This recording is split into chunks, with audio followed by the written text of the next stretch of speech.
সবাইকে স্বাগতম আমার চ্যানেলের প্রথম একটা ভূতের গল্পের ভিডিওতে।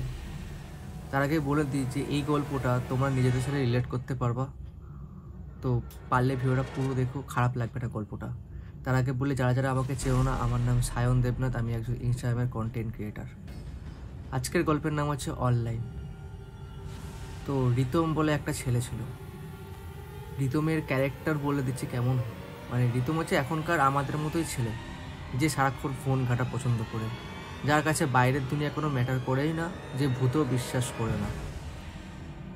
আর রিতমের সব থেকে বাজে অভ্যাস হলো এটাই যে ওর ফোনের কারণে ওর নিজে কাউকে মানে পাত্তাই দেয় না। মানে ওর কাছে কোনটা অকেশন আসলো, কখন দুর্গাপুজো আসলো, কখন কালী পুজো আসলো, ম্যাটার করে না। ওর কাছে ম্যাটার করে শুধু ফোন ঘাটা, ফোন ঘাটা, ফোন ঘাটা, সারাদিন ইনস্টাগ্রাম, ফেসবুক, ইউটিউব সব স্ক্রোল করা। রিতম বহুতই একটা মানে সাহসী ছেলে ছিল, যার মনে কোনো ভয় ছিল না, যে জাস্ট একটা ফোন অ্যাডিক্টেড একটা ছেলে ছিল।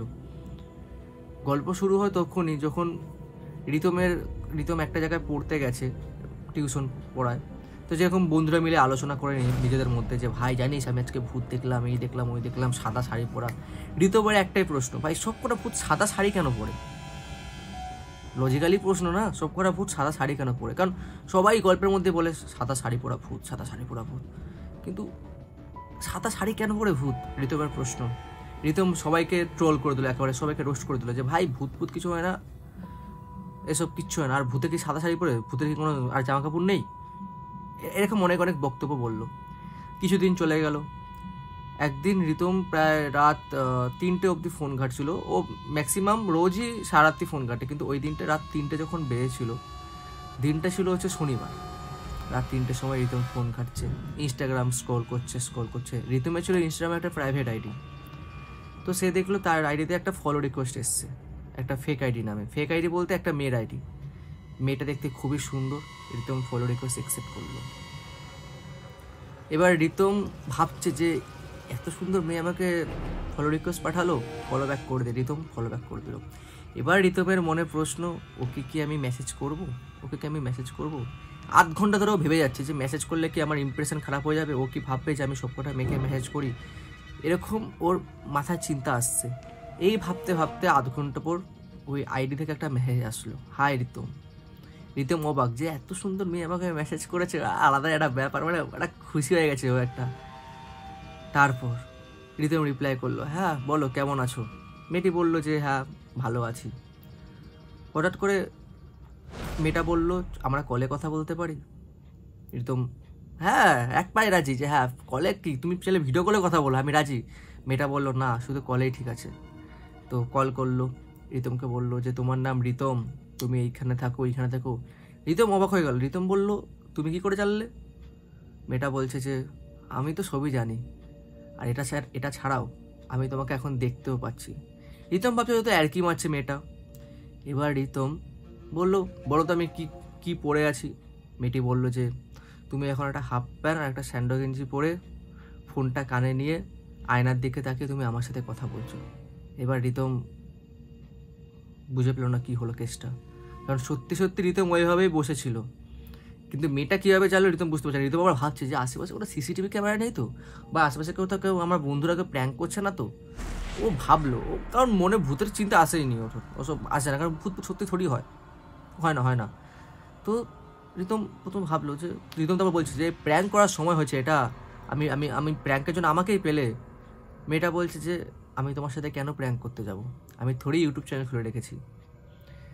এবার রিতম, তাহলে তুমি জানলে কি করে বলো তো? আচ্ছা বলো তো আমার ফোনের মধ্যে কটা অ্যাপ আছে? মেয়েটা সব বলে দিল। এবার রিতমের আস্তে আস্তে মনে সন্দেহ হচ্ছে যে এটা আবার কোনো হ্যাকার না তো, হ্যাক করে না তো। ও যাই, কারণ রিতমের যাই হচ্ছে রিতমকে সব বলে দিচ্ছে। রিতম যা যা প্রশ্ন করছে ওর ব্যাপারে ও সব বলে দিচ্ছে। এবার রিতম এমন একটা প্রশ্ন করলো, আচ্ছা বলো তো ছোটোবেলায় আমার ডাকনাম কী ছিল? ফট করে ওর ডাকনাম বললো।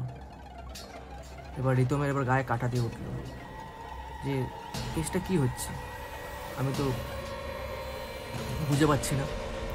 আস্তে আস্তে আস্তে আস্তে রিতম জাস্ট চোখটা মানে বন্ধ করে ভাবছে কী হতে পারে, মানে মাথা আউট হয়ে গেছে না ওর যে এরকম হচ্ছে।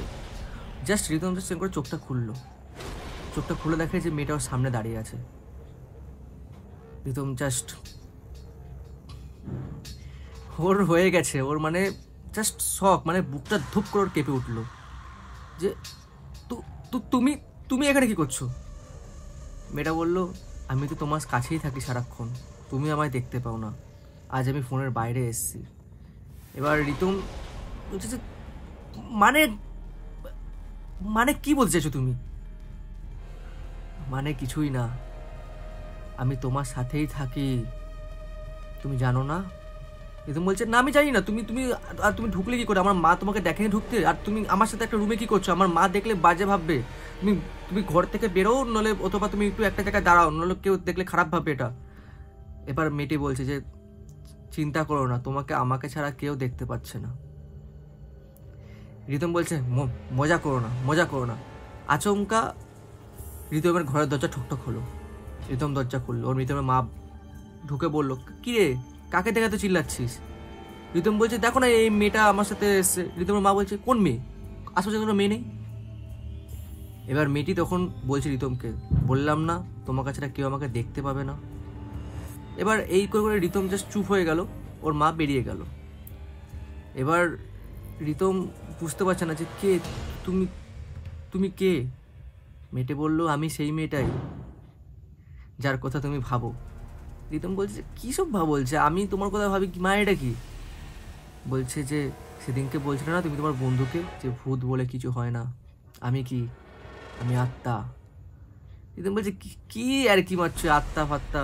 ও তো আমার মা, সবাই মিলে তোমরা ওদের প্র্যাঙ্ক করছো ওটাই। রিতমের তখন আবার মনে ডাউট হচ্ছে। এবার আচমকা বলতে বলতে রিতমের জাস্ট এইখানে মেয়েটা এরকম একটা আঁচড় মারলো, এরকমভাবে। এবার রিতম যখন দেখছে এবার একটা আঁচড়ের দাগ পড়ে গেছে। এবার রিতম বলছে, তুমি আমাকে মারছো কেন? মেয়েটা বলছে, তুমি বিশ্বাস করবে না, আমি তো তোমাকে শেষ করতে এসেছি, আজকে তোমার আমার শেষ রাত, তারপর তুমি আমি একই দুনিয়া। রিতম বলছে, মানেটা কি বলতে চাইছো? তুমি আমি একই দুনিয়াটার মানেটা কি? তুমিও মানুষ আমিও মানুষ, আর তুমি আমাকে এরকমভাবে আঁচড় কেন মারছো? বলছে, এই আঁচড়ের মধ্যে দেখো, তোমার রক্ত কালো দেখাবে। রিতম যাই দেখলো, ও রক্ত কালো। এবার রিতমের জাস্ট ঘাম ঝরছে, মাথাতে ঘাম ঝরছে, বুঝতে পারছে না কি করবে। আচমকা ফট করে রিতমের গালে থাপ্পড় পড়ছে, রিতমের পিঠে থাপ্পড় পড়ছে। রিতমকে বলা হচ্ছে যে, কিরে, আমরা তো হই না, তোকে তোর অবস্থা এবার কী করে হলো? আর চারপাশে ওই মেয়েটার সাথে এবার আস্তে আস্তে অনেক ছেলে মেয়ের হাসার আওয়াজ। কিরে, আমরা তো হই না, তাহলে এটা কী হচ্ছে তোর সাথে? রিতমের অনেক অবস্থা খারাপ, ও বুঝতে পারছে না যে কী হবে। ও ভাবছে যে আমি কি আজকে কি শেষ হয়ে যাবো, আমি কি আজকে মরে যাব? ঠিক ওই সময় রিতম আবার চোখ বন্ধ করলো, অজ্ঞান হয়ে পড়ে গেল। রিতম জাস্ট চোখটা খুললো, দেখছে যে ও দুপুর 12টা অবধি ঘুমিয়েছে, ওর মা ওকে ডাকছে, কিরে ওঠ, কিরে ওঠ। তো রিতম ভাবলো ও তো স্বপ্ন দেখেছে, ব্যাস ঘুম থেকে উঠলো। এবার রিতম জাস্ট স্নান করতে যাবে, ব্রাশ ট্রাশ করে স্নান করতে যাবে। যখন স্নান করতে যাওয়ার সময় গেঞ্জিটা খুললো, তখন দেখলো সত্যি সত্যি ওই আঁচড়ের ছাপ। ব্যাস, গল্প এখানেই শেষ। এই গল্পের পার্ট 2 আছে।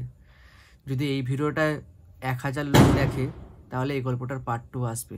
আর ভিডিওটা কেমন লাগলো তোমরা অবশ্যই জানিও।